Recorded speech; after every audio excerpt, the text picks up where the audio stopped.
Hey kid, you want to watch a movie where some people just kind of awkwardly walk around for 3/4 of it? Sure, only if it includes a very well and cool design monster, but then they underutilize it and the movie just turns out to be really boring. Sounds great, get in the van. You ready to talk some movies, Brennan? Yeah, okay. Well, let's go!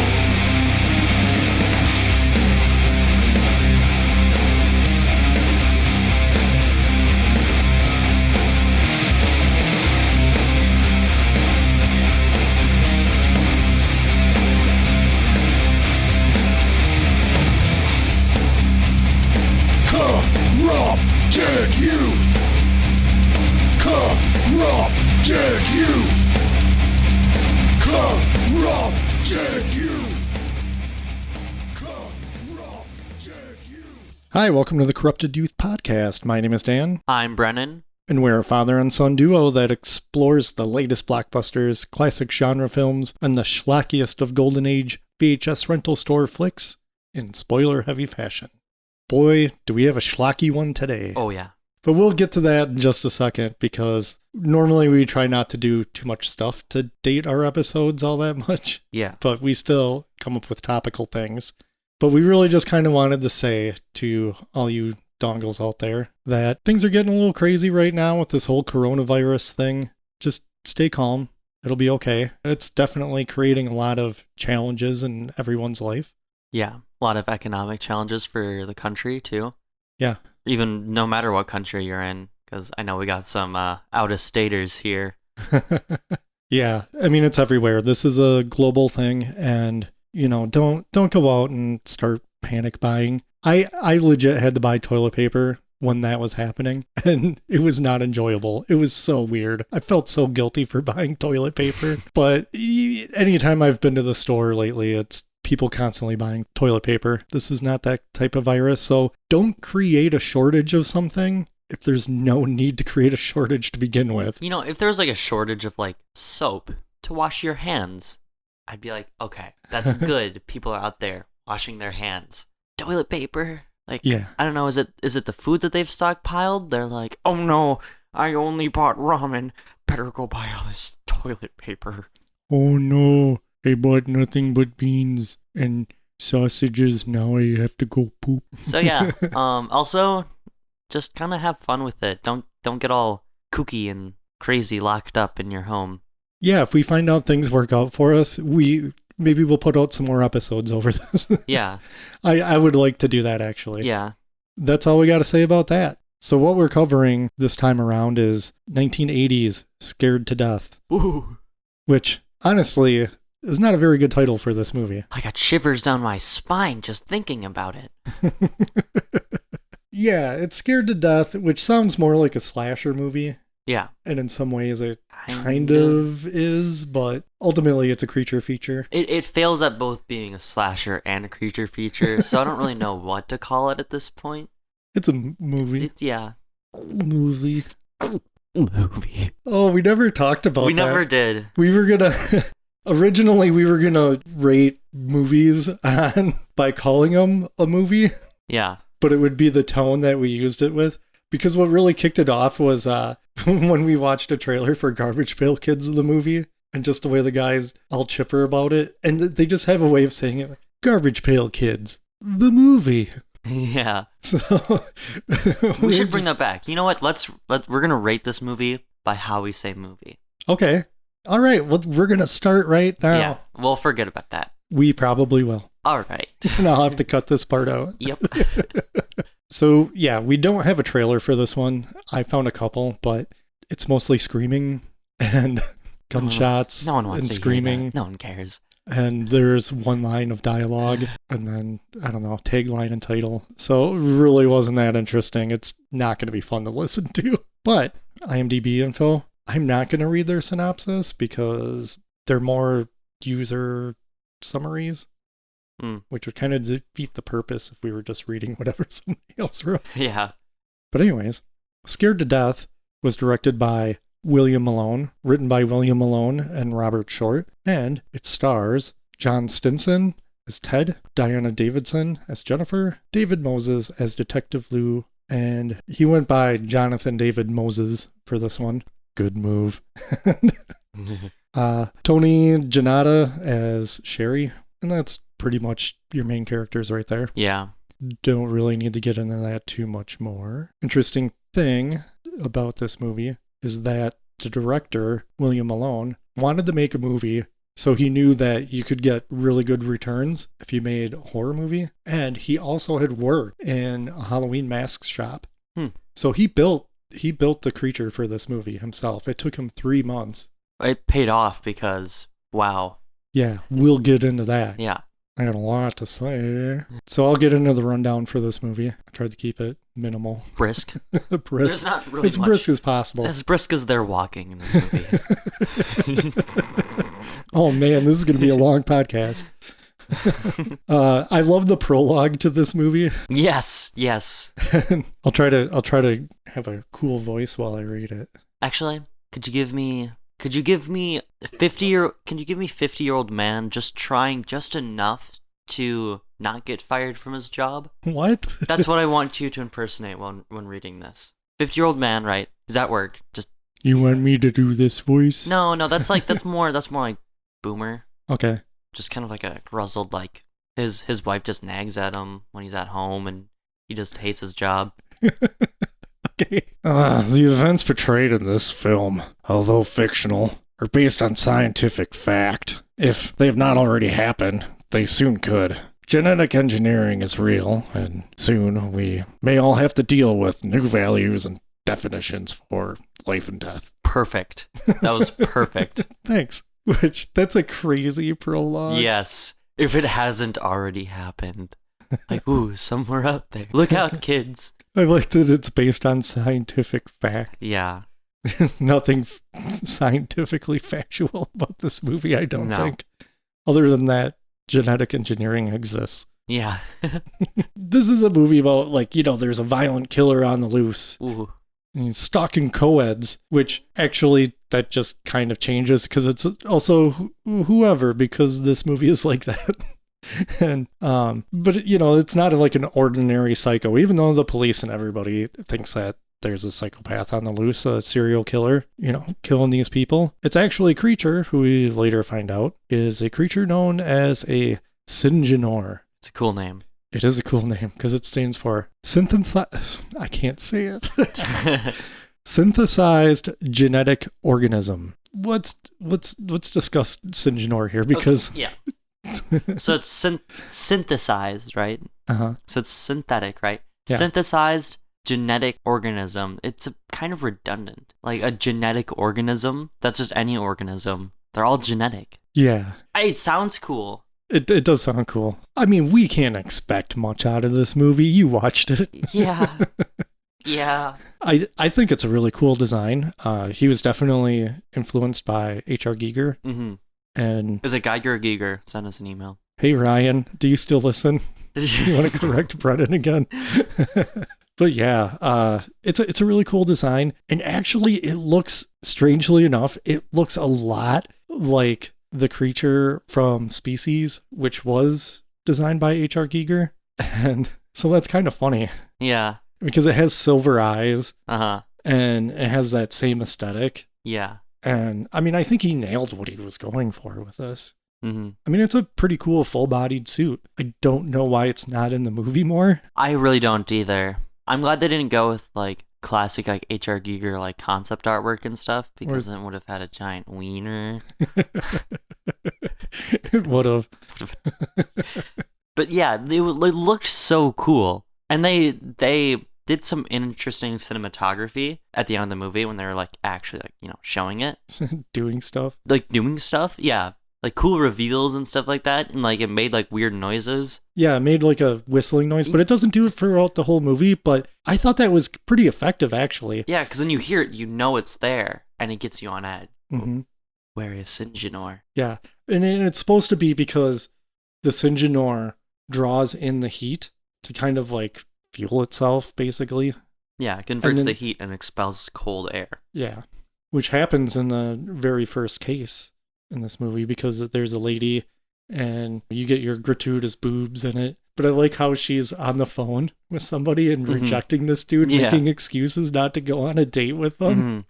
Mhm. But then Syngenor actually cuts the power to her house, too. Kind of pretty smart. That's very smart. Yeah, Syngenor's actually not dumb, but also very dumb. But I wonder if that was just a byproduct of its like biology, where it like draws energy, because there's all the other places, like cars don't work, lights don't turn on. So I wonder if that is something that it does on purpose, Oh, that's possible. or if it's just natural. All right, hang on, dongles. We're going to watch the movie again. And we're going to come back. Oh, yes. Yay. Round 2. We can fast forward through all the walking. But yeah, so the cops show up and all they can find is like goo Mm-hmm. and the fact that her place was cold even though it was hot outside. So there you have it. So we've got Detective Lou, who's on the case. They're pretty baffled by this because apparently, what did they say? 11 people so far Yeah. they found dead. And there's not really enough consistency with Syngenor and the killing. Sometimes it just kills people, and then other times it takes them away. Don't think about it too much. You might hurt yourself. Yeah, because I think they just kind of made stuff up as they were going Yeah. along. Yeah. I think it was very rushed. So Detective Lou decides he's going to get the help from his ex-partner Ted, who, I mean, we should really talk about Ted because this guy. Dude. Because so we thought initially that it was very possible that the guy who plays Ted is actually the writer and director. Yeah. Or one of them at least. Yeah, because man, is he written to just be the best? What's the male equivalent of a Mary Sue? A Gary Sue? A Gary Stu. Gary Stu. He's a Gary Stu. He kind of is. Like, he's just, like, we're introduced to him and he's, like, arguing with this guy. He's like, oh, I'm trying to get my book published. And he's an ex-detective turned author, successful author. But he's also a private investigator. But he's also a private investigator. And this guy is so hammy in this role. Yeah. I had to look him up. He doesn't have a picture on IMDb. And I was like, has this guy ever been in anything else? Because he was hired the night before this movie started because, get this, actor-singer Rick Springfield was supposed to star in this movie. God. And the night before, he dipped out because his excuse was, I'm going to miss too many acting classes. So the director scrambled and managed, he's like, oh yeah, I remember this guy from improv class. Let me see if he'll do it. Improv, that makes sense too. Yeah. And when I actually looked him up and I found a picture of him, it turns out he used to be on a TV show that was called Square One. It was a math educational show on PBS. And he was on MathNet. And I used to watch that all the time. And I remember liking that guy. And my brain can't wrap around the fact that it's the same dude in this movie. Huh. That's crazy. This movie would be so different. This movie would be... Could you imagine if it had Rick Springfield in it? Dude. Oh my God. Yeah, so that's pretty crazy that they had somebody who actually... I wouldn't consider Rick Springfield a great actor, but at least he's a recognizable name. I don't think he was really famous at the time, but still. Yeah, it would have been weird. Yeah, and yeah, this guy he plays this role as Ted far too comedic. Yeah. He's like always eating Pop Rocks. Or something wacky. Yeah. Something wacky. Like at the end of the movie, he's like planning out a map to go kill the monster or whatever. He's just shaving his neck hair at the same time. 'Cause that's so... That's acting. He's like, guys, I think Ted in this situation be shaving his neck hair, and I think that would be funny. And the director's like, sure. You know what would be really funny? If he just had a sneaker nailed to the wall. Why would he have a sneaker nailed to the wall? Yeah, 'Cause he's Ted. because he's Ted. Yeah. So how Jennifer, his love interest, comes into this movie, he totally just backs into her like classic car. She's like, this car has been in my family for a very long time, and it's never been in an accident, which is funny because later on in the movie, Yeah. Ted reveals, like, through his detective work, that talking to her about herself, and he knew that her parents died in a car accident in 1975. Oh my god. So it wasn't in that car. Bucky killed her parents. Oh, we're on to something. Scared to death Civil War. It's part of the Marvel Cinematic Universe, Yes. folks. Syngenor on the loose. He's going to fight Captain America. But the other weird thing about this, too, is because he acts like he does not care about this whatsoever. He's like, yeah, that's going to be really expensive. So he's like, oh, come to my place or whatever, and I'll give you a check with your insurance. And it's like supposed to be $1,200. So not only does he just give her cash, he gives her $2,000, right? Mm-hmm. And then also later on in the movie, he bought the quarter panel for this car, which wouldn't the mechanic or body shop take care of that? Because he's perfect. Because he's perfect, and he's an author, and he's a private detective who is an ex-detective, and he's so cool, and his eyes need to be farther apart. He does this pretty close set eyes. And I guess the reason why he eats the Pop Rocks too is because they never flat out say he was an alcoholic, but it's just kind of alluded to. So I just kind of, you got to piece a lot together in this movie. And this movie is very tell not show. Yeah. Which that comes up later. And there's this scene where there's just this random lady who seems nervous, who makes a phone call, and when somebody picks up on the other end, she just hangs up, and you just go, who is this person? And then nothing. What's you never happening? see her again for another, like, hour. Because, like, it opens with her, and she's, like, watching the news. She's like, oh, like, thinking, like, oh, it's so terrible. The murders are, and you think, oh, Syngenor is going to murder her, set up another murder, something, you know, just a phone. It's like 3 minutes of her walking to the phone. She sees the doors open, calls someone, nothing, hangs up. Then the movie just continues.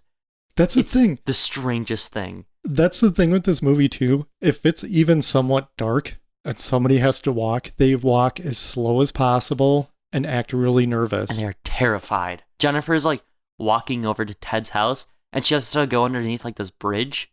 And it's, like, spooky lit, you know, and it's, like, nightish time. Yeah, it's a tunnel. It's a walking path. She's, like, walking on normally. Tunnel. She's, like, terrified. She's looking behind her. She's scared. She's walking, like all nervously. She's looking around. She leaves the tunnel, back to normal. Fair enough. I mean, there is a serial killer on the loose, supposedly. Yeah, but it's so, like, dark area, boom, nervous. And this was also filmed in the late 70s, which... Yeah, I guess it was. Not to say that there's not any more assaults now, but it just felt grimier. Yeah. Oh, you're rollerblading in this parking lot? Terrified. You are very scared. They were rollerblading. They were roller skating. Oh, yeah. Yet again. Hang on. We're getting to it. And then I think what happens next is the car attack, where it's cut so weird where this car is like driving and you just hear somebody say something about car. It's like car, and it's like, whoa. And then this girl gets out and then walks the opposite direction of where that car was driving, and you're like, wait, what? Because she gets out and she's like wasted. But she's like, oh, I can walk. I can walk the rest of the way. And you're like, oh, so she's able to, like, you know, walk through the woods, or like walk somewhere. No, it's back to her car 20 feet away. 20 feet away, the other direction that the car is going. Like, it's so weird. So odd. But then her car doesn't start, to your point of, you know, maybe Syngenor affects electrical systems. Yeah. Right? But she gets it to start. And man, she's hammering on that gas, though. I'm like, you're just going to flood it. Yeah. Don't do that. That's a terrible idea. But she gets it started, and the wheels are turning, but she's not going anywhere because Syngenor is actually lifting up the back of the car. Yeah. So she can't drive because it's, you know, the 70s and rear wheel drive cars were, you know, it was. You want to slip everywhere? Real wheel drive. Real wheel rear.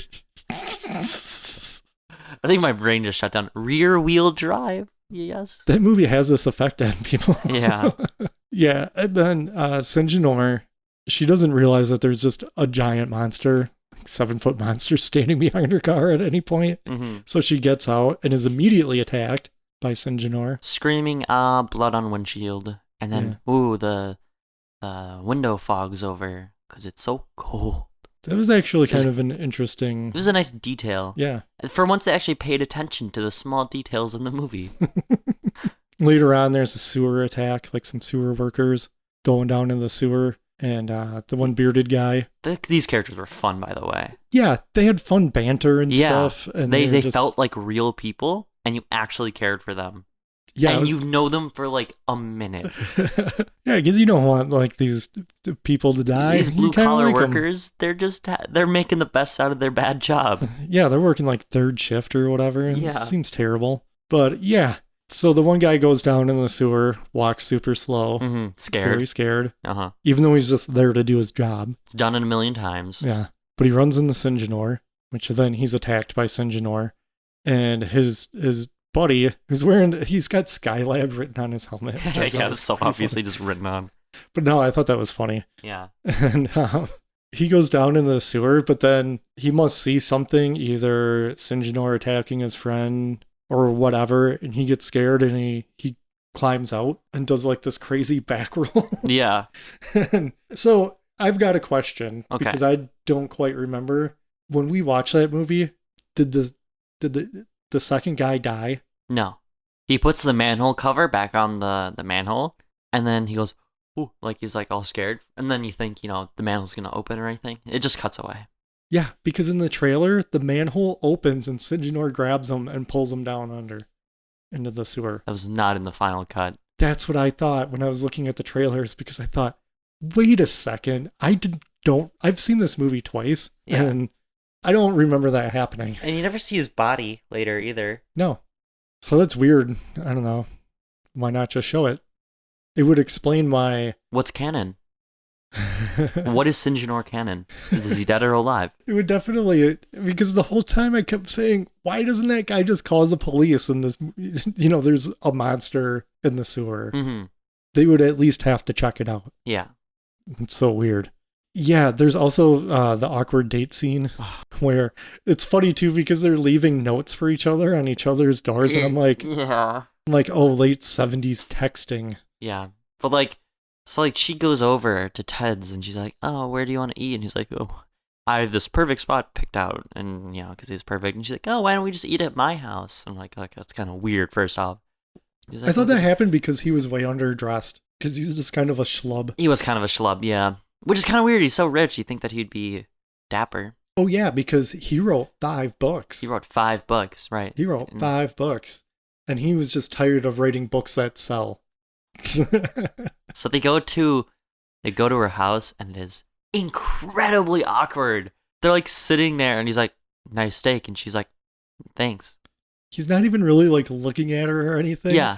And then she's trying to get him drunk by giving him more wine.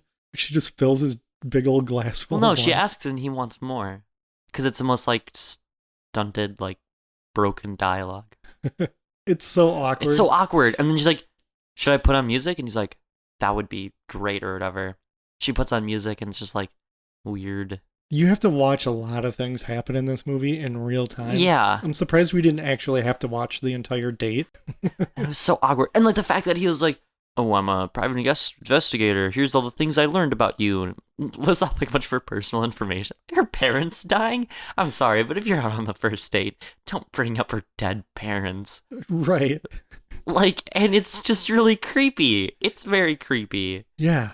But she just says, hee, you're so charming, Ted. Oh, learn so much. You're such a cool guy, Ted. Ted, you're so cool. I think that's what he was trying to do, was just come off as cool.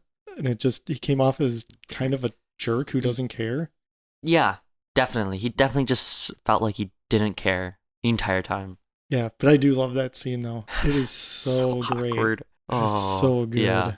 But yeah, so they end up just being a couple, and she becomes his assistant. Yeah. And I later when Detective Lou comes over and they're talking, and she just comes out with an empty folder. Yeah. And she's like, oh, hi, Ted. Where would you like me to file these?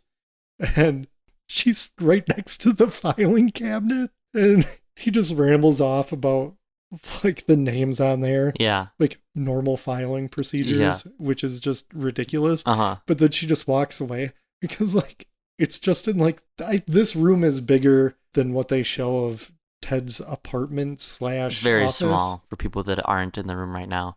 It is very small. It's- The apartment's very tiny. Yeah, I'd say that room's maybe 8 feet by 8 feet. I just imagine like they're making the movie and they're like, we have 9 feet of drywall in this door that has a really high doorknob. What are we gonna do? Oh, that was filmed in an actual location, I bet though. Well, it wasn't the director's house because he had to put his house on a second mortgage to finance this movie. What? And he sold his car too. Oh my So god. Maybe that's why Ted's cool yellow car doesn't get seen very much because that was probably the director's car. Yeah, and then there's the scene. The next attack we get is the roller skating people in the parking ramp Yeah. where they just want to roller skate down this parking ramp, which seems pretty cool. Mm-hmm. Yeah, it actually looked like a lot of fun. It did, but man, their outfits are the most late 70s I think you can possibly get. Yeah. It was awesome. But one girl just skates down to the bottom, and of course, who happens to be there? Syngenor. Oh, Because didn't see that coming. Syngenor has the best luck Yeah. for finding people alone in dark places.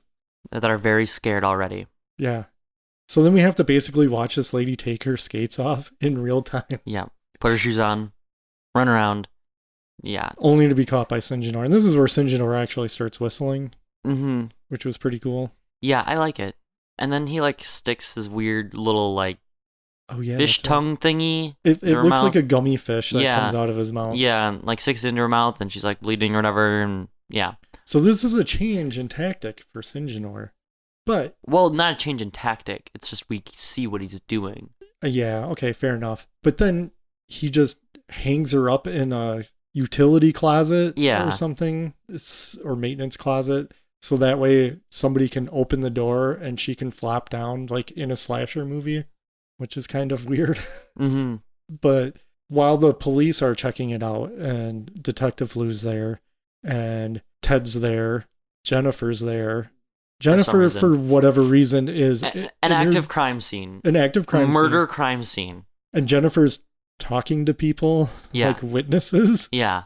and taking notes. And I'm like, what? Yeah. You know, sure, maybe Ted, I guess. I mean, I get it. She's his doesn't- assistant, I but just feel like she wouldn't want to be there. She doesn't want to be in near dead bodies and yeah. So like when, who is it? The chief or the commissioner shows up and he's all mad. I thought it made a lot of sense. Yeah. You wouldn't just want these random, and then of course there's Ted, and he hates Ted, and he really wants to figure out this murder case because the entire town is worried.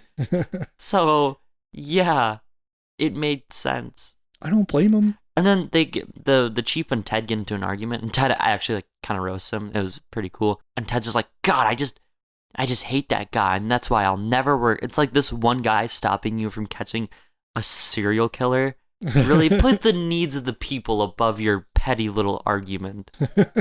Yeah. But the mysterious phone call lady's there in the background. In the background. And Jennifer's like, hey, this lady says she's got some information. I'm going to talk to her. But then it just cuts to Jennifer driving somewhere at night by herself. Uh-huh. And she goes to this laboratory, You see her park her car. which is definitely not a machine shop. Well, we see her park her car, and we see her get out, see her walk for like 30 feet, walk up to the door, open the door, walk in like 5 different cuts, of course, and she's in a machine shop. Which is a lab. Which is a lab. It's a lab. It's definitely not a machine shop. She's looking around, Scared. yeah, for Sherry. She's scared, and it's dark. How she just is able to get into this place, hey, whatever. It's movie. late 70s. Just walk in. Nobody locked any doors anywhere. Yeah. There's definitely no security. Yeah. Of course, Syngenor's there. Yep. She gets caught, gets the weird mouth, whatever. And then someone finds her because she ends up in a coma. Yeah, I think Sherry I think must have been. Sherry must have, yeah. Finally showed up. Yeah. Why didn't they just talk there? Because Exactly. Like, she shows up. She's there in person. Why not just go, like, Why did they take separate cars? in the middle of the night? When there's what she knows to be a monster, a killer monster on the loose, and she decides, we'll do this later at a more dangerous location. Oh, I just love this movie though. It's like I don't know, meet at a cafe. Go down to a cafe and just have a wee little chat. So Jennifer is conveniently written out of this movie because you can't possibly have two women around because Sherry just fills the role of woman. Yeah. And granted, she has information for them. Sure. And when she's talking to Detective Lou and Ted in Ted's tiny office, it is It's horrible. so great. Horrible acting. If you love bad acting, Oh, so bad. here's the thing with this. They obviously hired her because she's attractive, but then they also realized that she had to also be smart. Mm-hmm. So they bought the biggest glasses they could find and put them on her. Just like Diana and Wonder Woman. Glasses! Now she's smart. Granted, those big glasses were popular back then because the thought was if you have bigger glasses, it'll make your nose look smaller, which I don't know if that works or not. It just seems like, hey, She makes them work. I want to cover up half my head with glasses. Yeah. And but her acting is so bad. She's like whining. She's like really whiny and she's like, oh, come on, just listen to my story. It's like, Yeah, she explains how she worked at the lab where Syngenor was made, but she didn't actually see Syngenor except in the embryonic stage. mm-hmm. But she just knows this is the Syngenor, and the doctor who was working in this lab, he died. Probably Doesn't- killed by Syngenor. Probably killed by Syngenor Mhm. during Syngenor's escape from the lab. And man, it's so weird. Like, I'm scratching my head right now just thinking about trying to wrap my brain around this. And then they just believe her too. Oh yeah, they totally just believe her. And she's like, hey, guys, tell you what, I hid some notes about all this. I hid all the notes, which turns out are at the lab still. Yeah. Totally not at a machine shop. And they're like, yeah, why don't you go get those notes? So she goes to get the notes, but she's walking around there with just a flashlight. Slowly, of course, because Yes. it's dark. And she's scared She finds the notes and just starts reading them. for like 2 minutes.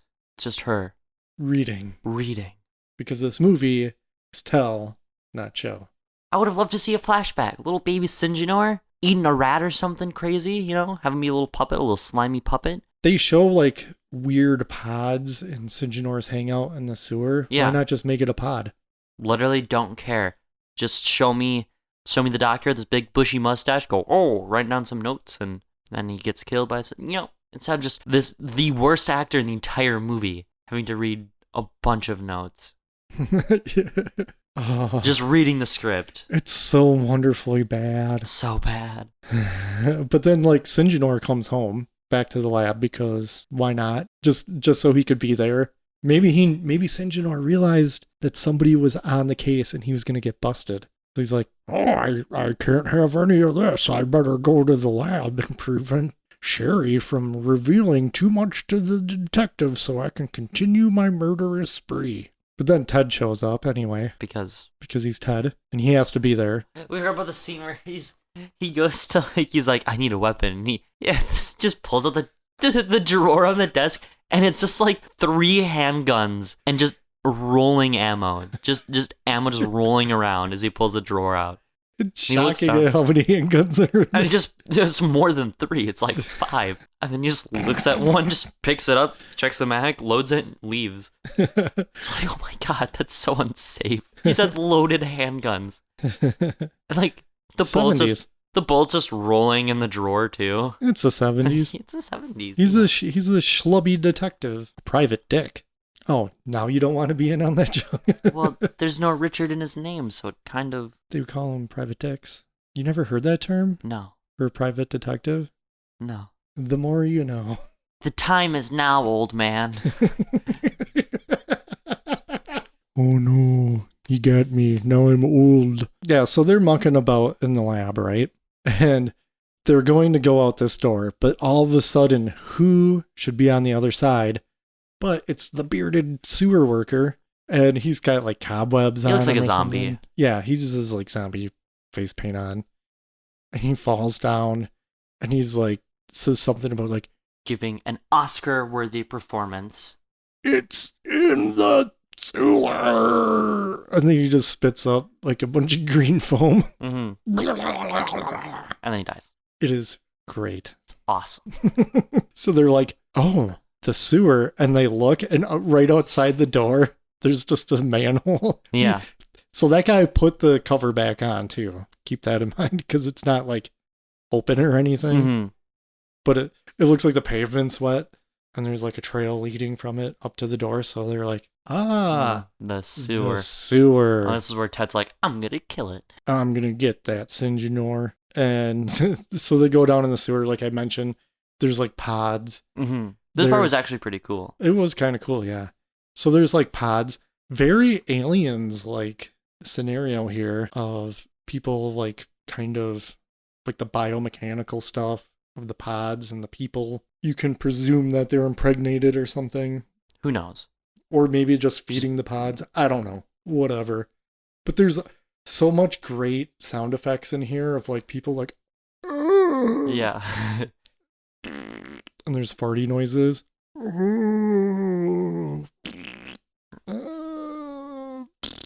That's pretty cool because he just starts shooting the pods and the pods are like screeching. Yeah. Yeah. That was neat. Yeah, at least he was like very proactive about it. I'm like, nope, Can't let this happen. can't have any of this. Whatever this is, no. Probably not good. And then Syngenor shows back up because, Pod's gonna show up. Probably didn't like that. And then sewer chase. The longest Longest, sewer most chase. boring. At first it was kind of cool because it's just like the outline of Syngenor. Just kind of like walking down these tight corridors. He's whistling again. Yeah. They're trying to get manhole covers open. It did have like a slight bit of tension, which is good for this movie. It's improvements. Yeah, and they really utilize like the 40 feet of sewer that they built Yes. for this. And You then want, how many angles you want to see this from? Yeah. We got it. And then it's like, oh, we can escape through here, but it's not tall enough. And then Syngenor, you don't see Syngenor for the last like 5 minutes of the chase. It's just them like grabbing a ladder, just getting a ladder. Oh yeah, that's right. Because there was just a random ladder. Yeah. And he goes back and gets it. And then because he magically finds some place where he has to remove all these boards, and I'm like, Syngenor totally would have caught them by now. Mm-hmm. It's so just not even, it's not paced right. And they manage to get up and out of there, which just leads them to a machine shop, which is definitely not a lab. That is definitely not a machine shop. Yeah. Making it a machine shop. With a bunch of boxes. They Stacked a boxes. bunch of stacked boxes. A wall of boxes just to not have an open space. Mm-hmm. And I like how Ted mentions like, oh, this is such and such machine shop because I know this because I'm Ted. Yeah, because I'm Ted and I know everything. Do you need someone that can get replacements for old European cars? I got the guy for you. Oh, Ted. He probably hammered that steel himself. Yeah, probably. He's got the money. I'm so bored with making money and writing all these good selling books. But yeah, there's a cool. It's an okay chase, and then they find like this cool like press, this big hydraulic press. Mm-hmm. And he's like, okay, we're gonna kill it with this. He's like, okay, I'm gonna lure it here. You need to operate this machine. And she's like, I can't do it because I'm useless. I can't operate this machine. He's like, you stand on these two things, you press these buttons. It's not that hard. Yeah. He's like, great plan, actually. Yeah. I wonder if James Cameron watched this. Oh. Crush it with the press. Yeah. Yeah. I mean, it's done way better in Terminator. I mean, it's done in the original The Fly. Oh, yeah, but... That was also like a suicide. Yeah.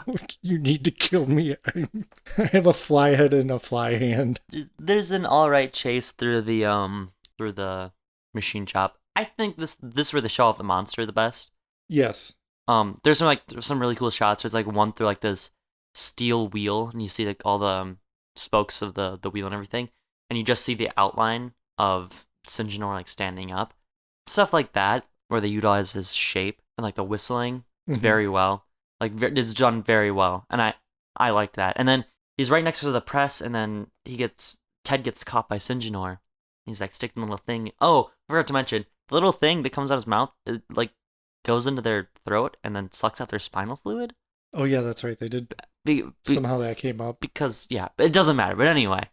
Yeah, but that's what I mean, because Detective Lou mentions how the lady who was attacked in the car got her leg ripped off. Yeah.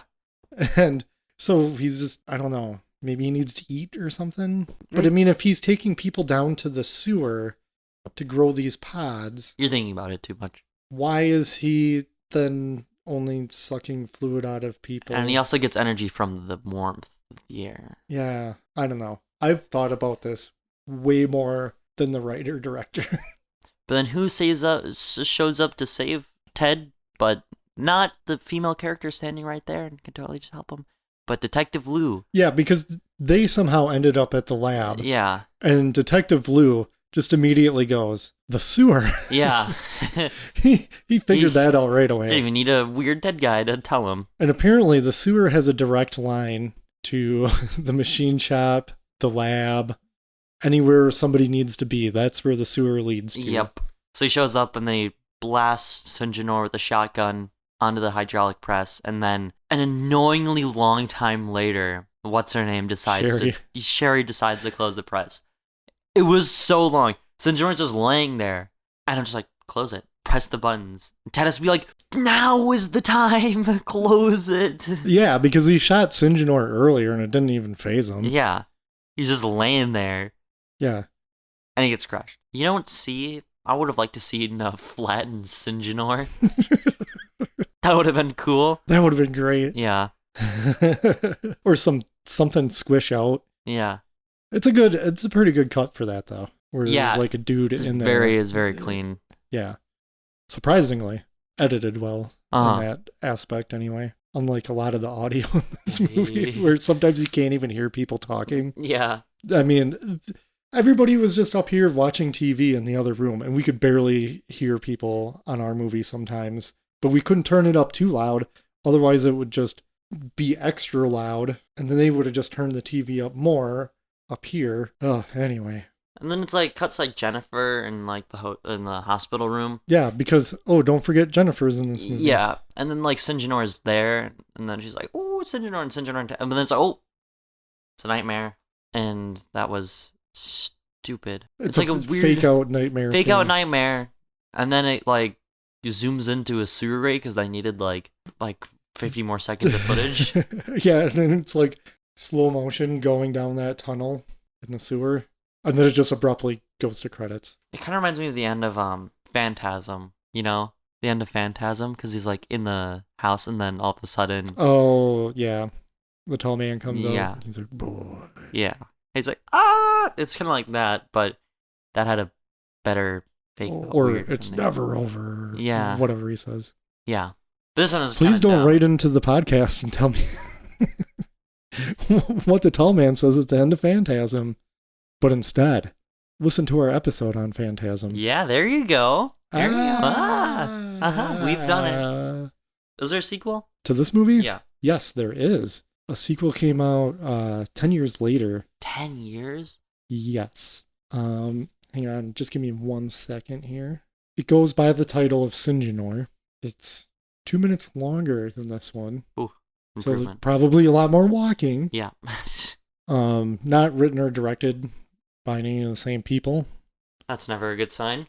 And apparently they are genetically engineered creatures for use as super soldiers to fight U.S. wars in the Middle East. But of course, they're going to run amok. Yeah. It might be worth checking out just to see more Syngenor. If the design is the same, or... I believe so. Then it could be pretty interesting. Yeah, I never heard about it until I had seen this movie. Yep, he's right on the cover. Huh. That's pretty cool. It looks like they upgraded it a little too. So if anything, he looks a little better. Good job, Syngenor. What a fella. Syngenor's cool. He's underutilized. That's like the biggest flaw, I'd say. Yeah, I agree. You can have a stinky movie, but if you have a cool monster throughout that stinky movie doing cool things, I'm way more interested. Yeah. A lot of movies sometimes don't show the monster because usually the monster is not very good. Yeah. Syngenor is good. Yeah. Have him go into another house, kill an old lady. Literally just have this movie be an excuse to show your cool suit that you made doing terrible things to people. Yeah, that would have been fantastic. But instead, they tried too hard and failed miserably. Yes. I know that the budget for this was only like $74,000, and they instantly like sold it to Malaysia for 90, so they made money like instantly. That's cool. Good for them. Yeah, I couldn't find anything about like how much was actually made altogether, but I mean it was profitable, I guess. Do you have a favorite scene? I think probably just that last battle, just because you get to see Syngenor the most. Otherwise, it would probably be like one of his killings, just because that's the interesting part of the movie. Or it could just be that date scene, because it's so incredibly awkward. Oh, it is fantastically awkward. I think my favorite scene is when the sewer worker just shows up. That guy, it's so good. So good, yeah. Do you recommend Scared to Death? No. No? No, I don't, because it's just too boring for what it's worth, honestly. There's too much walking, too much scared walking, not enough Syngenor. I agree with you in that there's far too much walking. It is pretty boring. I had a rip-roaring good time watching this by myself for the first time, but to watch it again, I didn't realize this movie was so slow. But I also remembered that I was doing stuff while watching it the last time. Yeah. So, I mean, I think I do recommend this if you want to check it out. If you just want to laugh at the bad acting and stuff, it's so good. And you get a cool monster as a bonus. So that's my recommendation.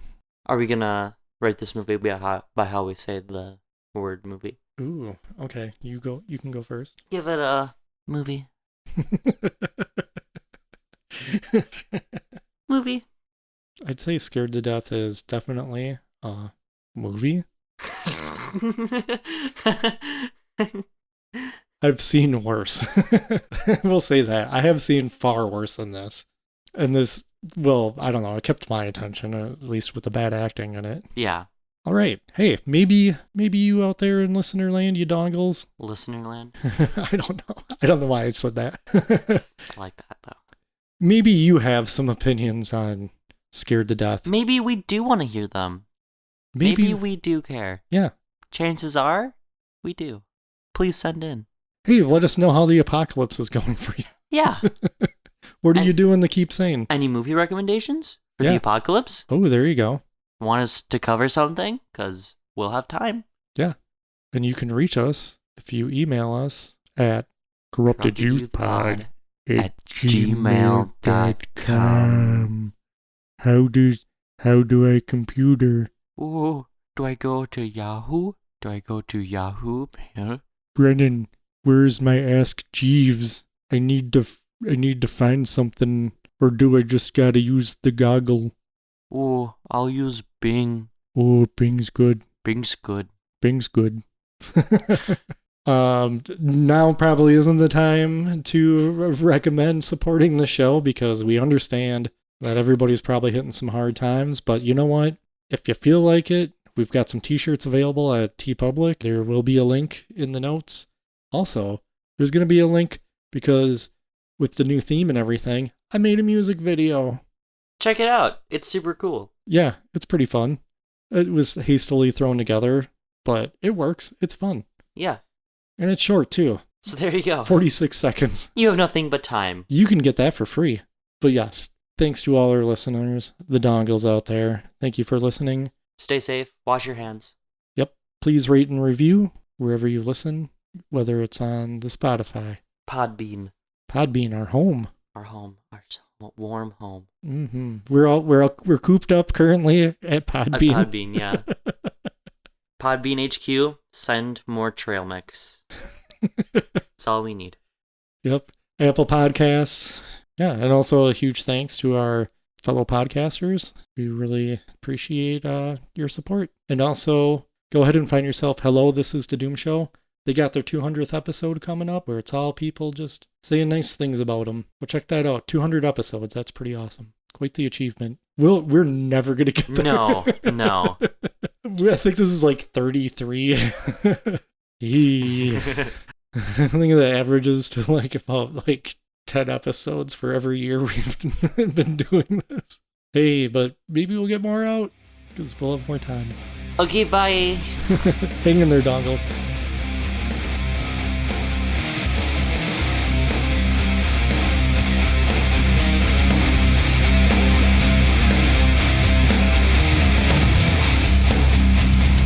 Corrupted youth!